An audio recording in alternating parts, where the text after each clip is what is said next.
Hey YouTube, this is the Dutch Sandwich.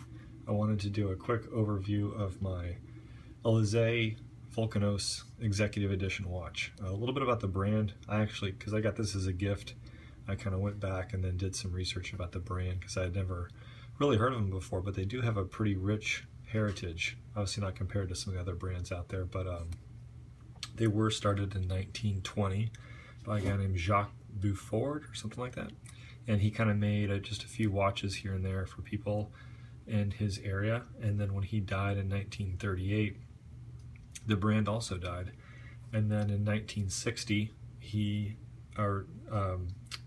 a company called Harrer, I think that's how it's pronounced, kind of resurrected Elysee, and they are based in Pforzheim, and their main objective was focusing on mechanical movements with gold cases.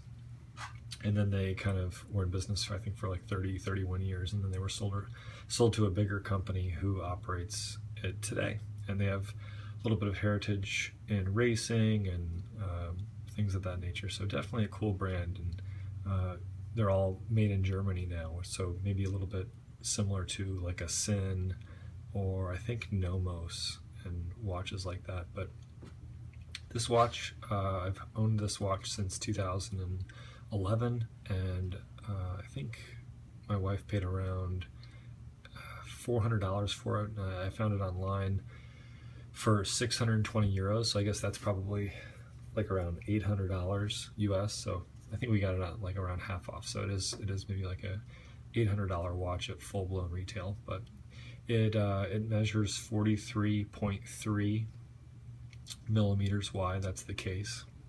It has a mechanical movement, so there's no rotor, and it does wind pretty easily. Normally, if I put it on the morning and give it a full wind, it can last till midnight. It's not really an issue. It's got 4 subdials, one of which is the moon phase. Obviously, it has a chronograph. Very smooth. It feels really precise when you push in the start stop and then stop and then reset. It's got a great leather band. It even says echt leather, which I'm assuming is real leather in German, with the deployment clasp. It just feels really solid. They even put the little Elysee logo here down on the bottom part. I love the display back part about it. You can see the movement in action. It's all stainless steel.